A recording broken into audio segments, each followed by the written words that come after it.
Assalamualaikum warahmatullahi wabarakatuh. Di sini aku Geiza Zara Jafar dari kelompok 4. Di sini saya sudah bersama dengan Pak Harsel sebagai guru BK SMA Negeri 50 Jakarta. Pak, selamat pagi Pak. Selamat pagi Geiza, kabar baik, puji Tuhan. Gimana? Pak, apakah Bapak berkenan untuk saya wawancarai terkait dengan kesehatan mental? Tentang kesehatan mental ya. Semoga pertanyaannya nggak sulit ya, dan saya bisa jawab. Baik Pak. Pak, saya mau tanya, selama Bapak menjadi guru di SMA Negeri 50 atau di sekolah lain, apakah Bapak pernah mendapati siswa yang mengalami tekanan mental seperti panic attack atau insecure atau segala sesuatunya yang berlebihan? Di SMA 50 selama saya nanganin satu yang sampai sudah taraf ke psikolog dan rumah sakit bagian kesehatan mental ya.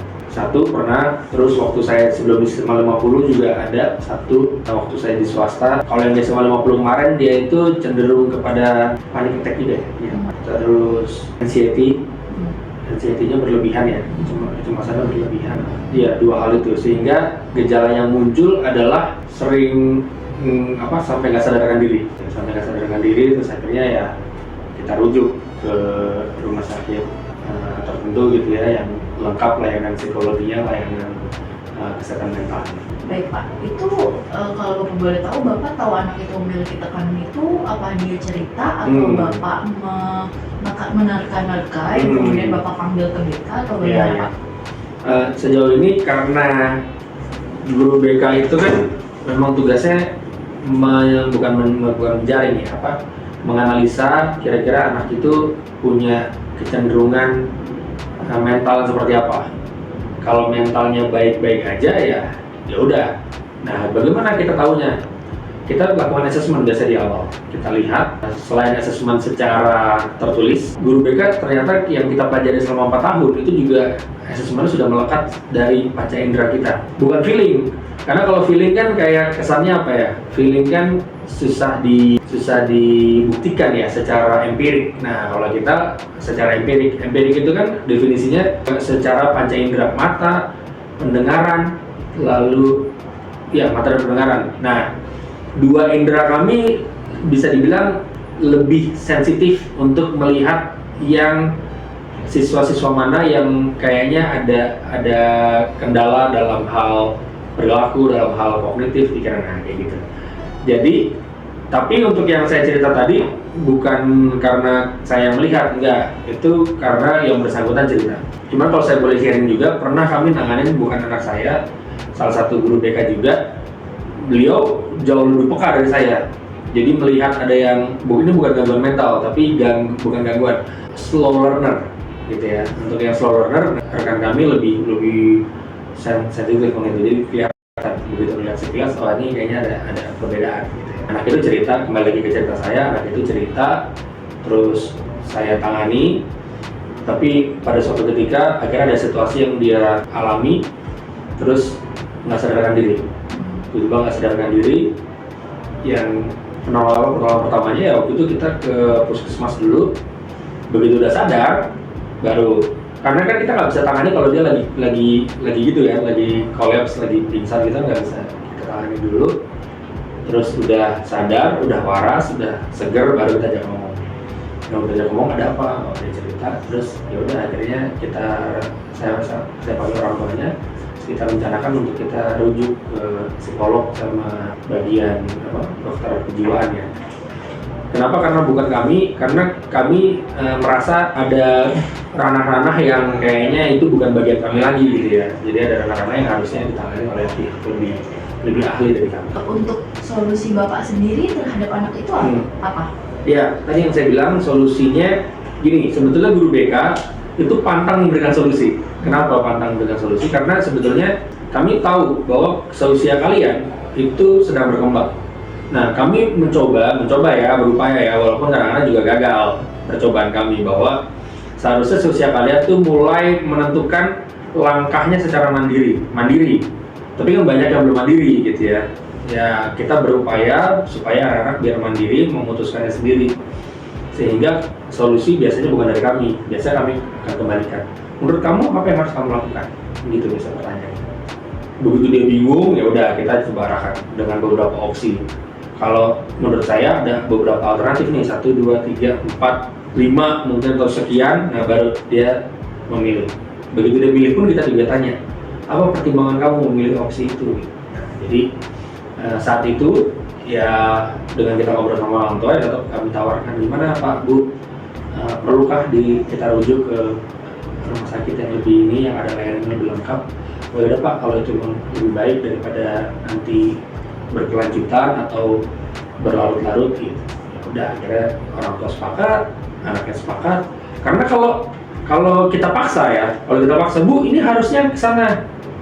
Kayak ini ada di kasus kelas 10, kita nanganin orang tua nggak setuju kalau anaknya itu berkebutuhan khusus gitu. Jadi susah jadinya, kita nggak punya data yang lengkap, anak ini kondisinya seperti apa, orang tuanya tidak menyanggupi untuk dirujuk, jadinya ya serba salah gitu.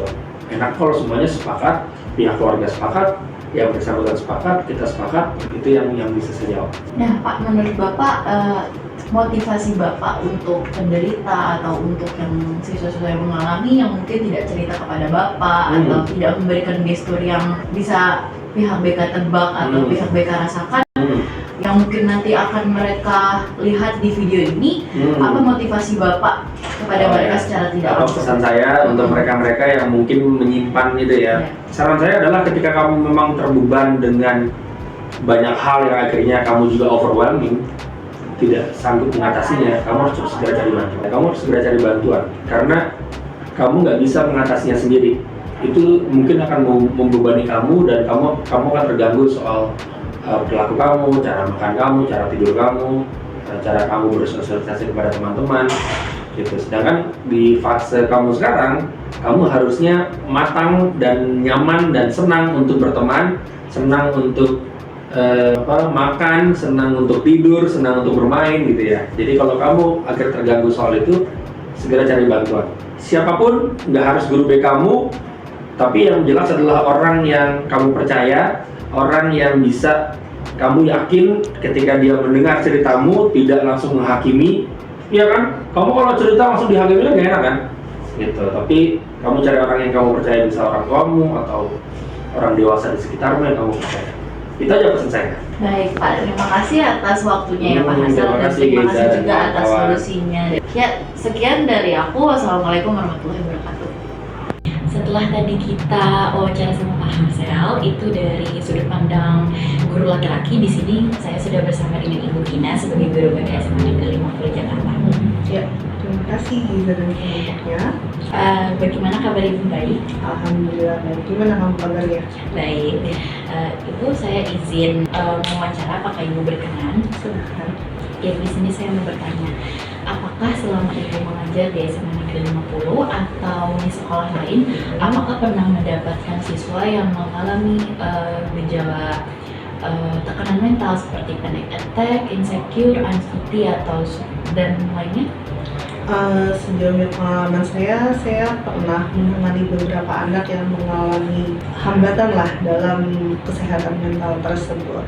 Macam-macam masalahnya, tetapi sudah bisa tertangani sampai sejauh ini. Ibu tahu dia memiliki tekanan mental itu, atau anak murid itu cerita, atau Ibu apa dia memiliki gestur yang Ibu terka-terka atau bagaimana? Gangguan itu akan menjadi pola sebenarnya yang akan terlihat beberapa kali. Nah, dari situ ada beberapa anak yang kasus kita langsung temui dan temukan gejalanya, terus kita coba sharing buat diskusi mengenai hambatannya mereka, atau memang ada inisiatif dari mereka sendiri yang sudah coba membuka diri buat sharing ke kita gitu. Jadi kasusnya unik, penanganannya memang seperti itu. Dan solusi Ibu terhadap anak tersebut itu bagaimana? Apabila kalau dia cerita itu bagaimana solusi terhadap dia? Kalau anak yang sudah mengetahui dia punya hambatan di dalam dirinya dalam kesehatan mental, biasanya tergantung anaknya itu pengen berubah atau enggak gitu loh. Misalkan dia udah ngerasa, saya beberapa kali mengalami pola yang seperti ini, saya ngerasa ada yang saya alami gitu, dan saya pengen keluar dari zona tersebut. Itu jauh lebih baik ketika mereka mengetahui apa yang mereka butuhkan. Jadi itu akan ada penanganan, solusinya adalah konseling beberapa kali yang nggak langsung selesai. Dari beberapa kali itu ada penanganan lanjutan. Ada juga yang mereka sebenarnya nggak tahu nih akhir-akhir ini kok misalkan anxiety-nya berlebihan, jadi setiap pelajaran tertentu nggak masuk, ternyata anxiety itu ternyata nggak siap sama mata pelajarannya atau gurunya dan lain-lain. Nah, tapi dia nggak tahu sebenarnya pola perilakunya dia kenapa kok bisa ya, iya gue setiap mata pelajaran ini misalkan saya nggak enak badan, dan akhirnya nggak tahu gitu. Ternyata pas kita telusuri tahu penyebabnya, terus dilatih beberapa kali di terapi itu baru gitu. Dan bukan terapi sih, terapi konseling ya lebih ke tepatnya, jadi udah mulai lebih baik lagi. Mungkin itu sih. Dan terus apa sih motivasi ibu untuk siswa-siswa yang mungkin menyimpan gitu segalanya, tidak cerita atau dia tidak berkonseling kepada BK atau apa, itu ada nggak motivasi dari ibu untuk dia? Ya, di BK kan ada klasikal ya, kelas klasikal, ada kelas yang kelompok, ada kelas yang individual. Rata-rata sih kita memakai dua, kelas klasikal dulu, baru mereka ternyata kebanyakan nggak mau kelompok, jadi langsung ke individual. Karena usia-usia kalian kan kadang-kadang ada anak-anak yang mau diajak berkelompok, ada yang mungkin terlalu masalah saya tuh terlalu rumit, pelik dan lain-lain, saya pengen pribadi secara privacy aja ada. Jadi pertama sih kita ada namanya itu pencegahan melalui di kelas klasikal yang dimana materi-materinya umum yang mudah-mudahan anak-anak itu dapat mengerti gitu. Oh ternyata materi ini bisa nih dibahas lebih lanjut ke tingkat yang lebih pribadi. Nah kayak gitu solusinya. Motivasinya apa? Sebenarnya anak-anak seperti kalian itu sebenarnya sudah mencapai tahap perkembangan kematangan berpikir gitu. Jadi kalian kan bisa buat tahu gitu kalau diobrolin dari hati ke hati, oh iya sadar kayaknya saya perlu ini. Nah itu yang menjadikan motivasi saya sebenarnya. Kalau kalian punya masalah terus akhirnya berbagi sama orang lain, mungkin masalahnya belum selesai, tapi setidaknya meringankan.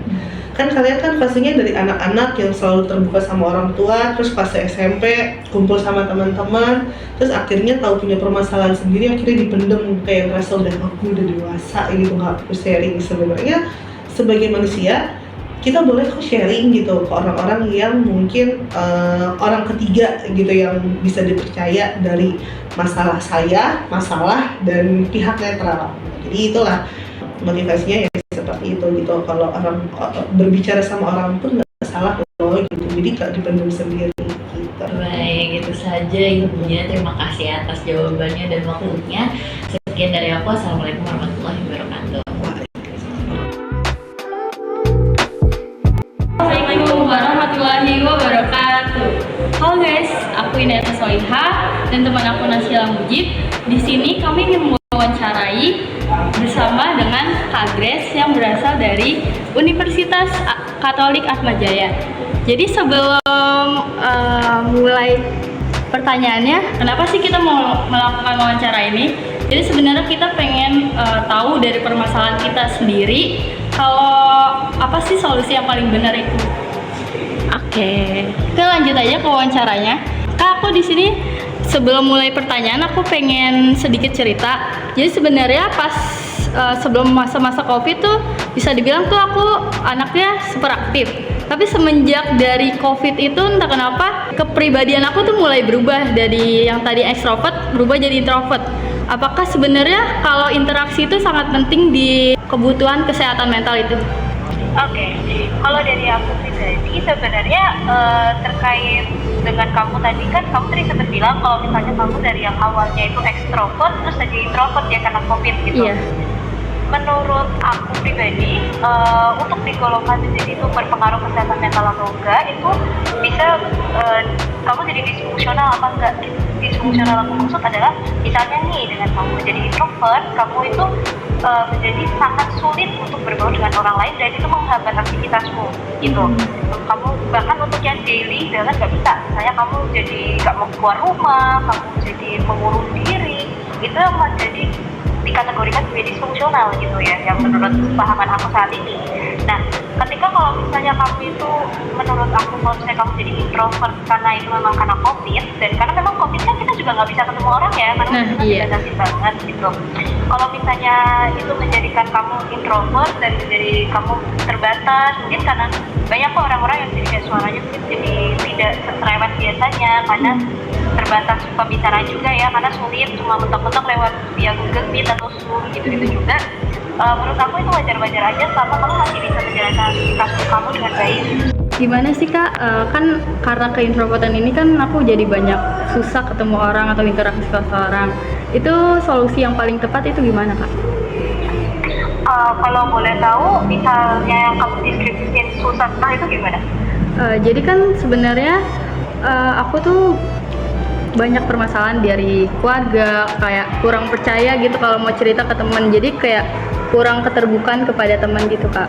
Kalau ini aku cara ngasih saran secara general, memang mungkin kamu harus atasin kayak permasalahan yang dari, sorry kalau yang dari keluarga tapi kurang percaya gitu ya. Kalau dari keluarga dulu tuh sempat ada permasalahan di dalam keluarga, tapi sekarang tuh udah baik-baik aja gitu. Oh, so everything is fine. Sekarang nggak apa-apa ya, Yeah. gitu. Jadi yang tangkap pada permasalahan kamu sekarang adalah kamu jadi sulit buat berbaur kembali dengan orang-orang karena dulu ada permasalahan keluarga gitu. Iya. Bener ya? Oh, oke. Kalau misalnya kamu yang menjadikan kamu sulit, yang rasa yang muncul dari kamu apa sih sebenarnya? Jadi kurang kepercayaan ke orang lain gitu. Jadi kalau mau cerita permasalahan dalam diri sendiri, jadi kurang kayak takut gitu buat cerita. Takutnya kenapa tuh? Kalau boleh tahu. Takutnya kayak misalnya nih aku cerita sama teman aku, tapi dia tuh nggak bisa beriin solusi apapun gitu. Jadi ketika kamu cerita ke orang, kamu berharap kamu mendapatkan solusi gitu ya? Oh, oke. Jadi sebenarnya kalau saran dari aku ya, aku bisa mulai dengan pelan-pelan. Jadi kayak mulai kembali pelan-pelan. Kalau untuk misalnya cerita kembali ke orang, memang itu nggak gampang. Buat aku ngomong tuh nggak gampang. Buat cerita lagi ke orang dengan yang mungkin dulu kamu ada trust issue mungkin ya. Karena kayak aku takut misalnya cerita aku malah dijudging mungkin ya. Jadi atau kayak tidak kurang solutif segala macam. Mungkin itu bisa pelan-pelan. Kalau misalnya kamu rasa misalnya anggaplah ada tokoh si A gitu, si A ini ada kurang bisa memberikan solusi yang mungkin pas, karena solusi itu sebenarnya kalau dari aku ya, solusi itu adalah cocok-cocokan kita lagi. Bisa aja dari si A, point of view si A ini adalah solusi yang benar, tapi buat kamu ya kurang pas kalau ditepatin gitu. Jadi sebenarnya bukan salah si A, tapi kamu juga nggak salah sebenarnya gitu. Jadi buat kamu ketika kamu cerita dan kamu mungkin merasa cocok ke 1-2 orang aja tentang solusi ini, that's fine, that's totally fine, nggak ada yang salah tentang hal itu juga sebenarnya. Karena kembali lagi ketika kamu bercerita adalah itu untuk kenyamanan kamu. Jangan sampai kamu memaksakan diri kamu buat bercerita ke orang yang mungkin kamu merasa nggak nyaman, kan tambah nggak enak ya rasanya gitu.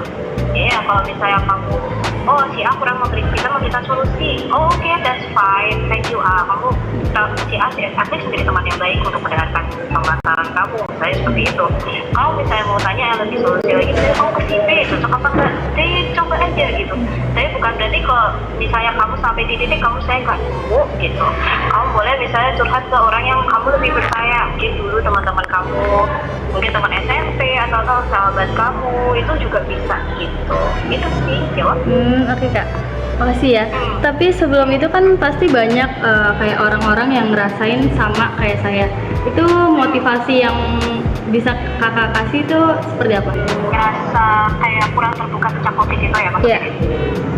Sebenarnya itu nanti kembali lagi ke orang itu sendiri. Ketika orang itu memang adalah nyaman sebagai ekstrovert, lama-kelamaan setelah ini juga berangsur-angsur udah pulih ya dari COVID, aku merasa orang itu akan kembali lagi menjadi ekstrovert karena itu memang jiwa dia memang dia sangat suka ketemu sama orang ya.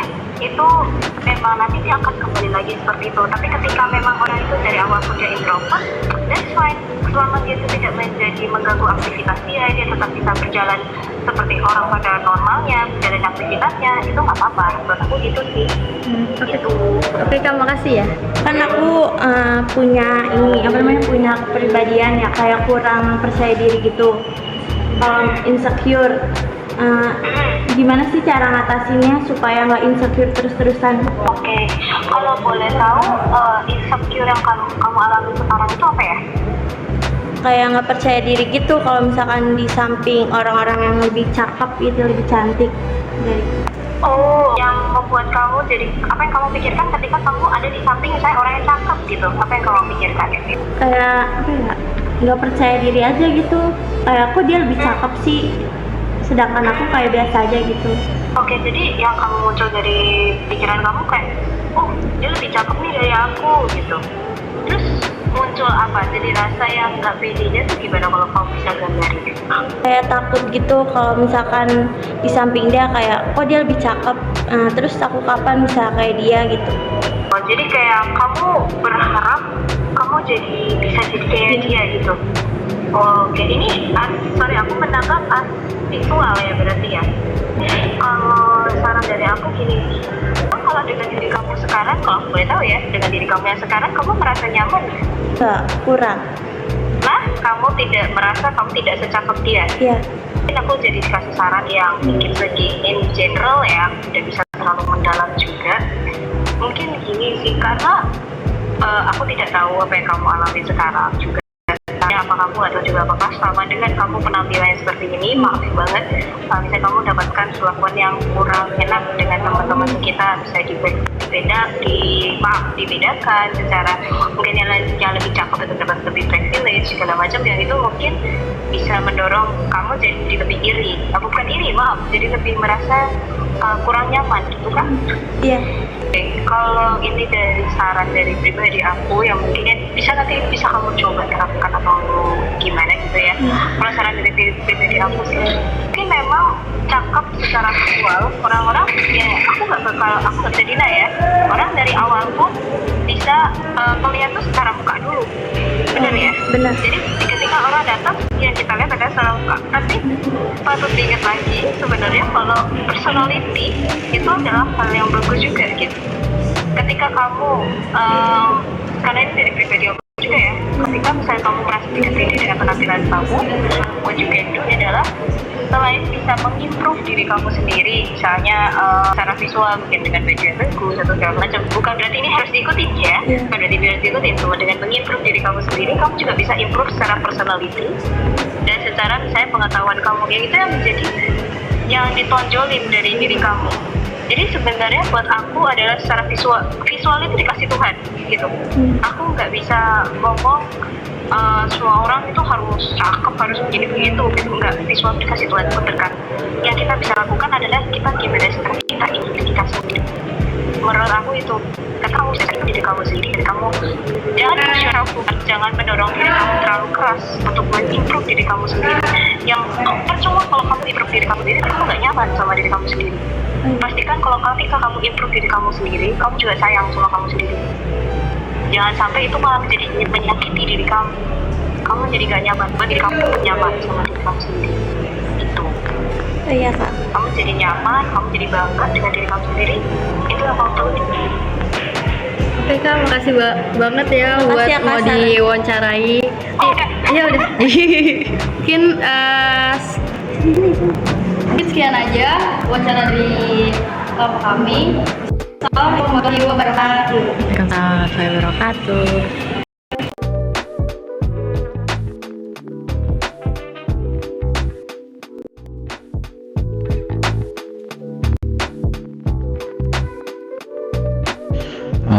Baik teman-teman, saya akan menjawab pertanyaan nomor 1.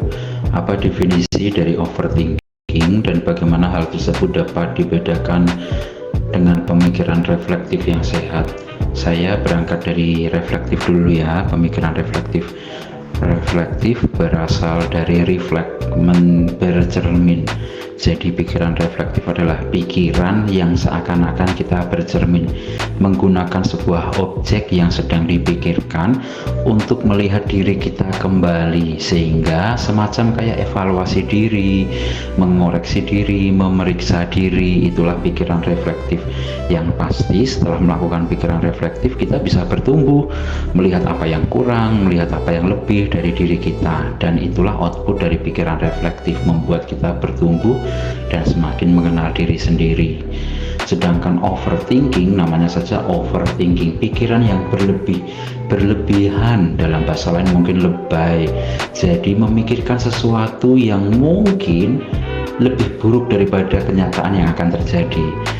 Pikiran-pikiran overthinking adalah pikiran yang berlebihan akan sesuatu hal, seperti itu. Jadi sangat berbeda dengan pikiran reflektif. Lalu kemudian pertanyaan 2, apakah overthinking punya dampak terhadap kesehatan mental? Jelas. Seseorang yang terbiasa overthinking, berpikir berlebihan, maka dia akan cenderung menjadi pencemas, takut, gelisah. Segala sesuatu dilihat dari sisi yang buruk, karena biasanya overthinking itu yang disebut over bukan over yang positifnya, tetapi over yang negatifnya. Sehingga teman-teman individu yang terbiasa overthinking menjadi lebih mudah cepat takut, cepat cemas, cepat gelisah, cepat khawatir akan sesuatu hal yang belum terjadi. Dan bahkan jika itu pun terjadi, mungkin saja situasinya sebenarnya tidak seburuk yang dia pikirkan. Itu dampaknya, dan ya tidak sehat secara mental. Apa-apa dilihat menjadi sesuatu yang menakutkan. Berikutnya saya akan menjelaskan tentang OCD dulu ya. Ini menjawab pertanyaan nomor 4 dulu, baru kemudian nanti ke nomor 3. Nomor 4 itu apa itu OCD dan apa perbedaan obsesi dan kompulsi. OCD itu dari kata obsessive compulsive disorder. Obsesi itu adalah pikiran, harapan, sedangkan kompulsi itu maknanya adalah tindakan atau sikap atau perilaku. Jadi sebenarnya dari obsesi, dari pikiran dan harapan, kita akan memiliki ketegangan karena saya mau ini, saya berharap ini, ada ketegangan gitu ya. Dan tindakan itu meredakan ketegangan, karena ketika misalnya saya berharap makan nasi goreng, lalu tindakannya membeli nasi goreng, jadi tindakan itu meredakan ketegangan. Jadi obsesi adalah pikiran, kompulsi adalah tindakan. Itu perbedaannya. Kalau OCD, obsesi kompulsif disorder, berarti ada disorder, ada permasalahan dari relasi antara pikiran, harapan dengan tindakan dan perilaku. Lalu pertanyaan nomor 3, apakah OCD bisa mempengaruhi kualitas hidup? Para penderita OCD bisa jadi mengalami gangguan kualitas hidup juga, gangguan psikologis pasti, karena relasi antara obsesi dengan kompulsinya tidak berjalan dengan baik, begitu ya. Tidak baik dalam arti bahwa pikirannya terlalu, kalau pakai bahasa teman-teman, overthinking tadi, sehingga dia menuntut kompulsi-kompulsi yang segera, tindakan-tindakan yang segera.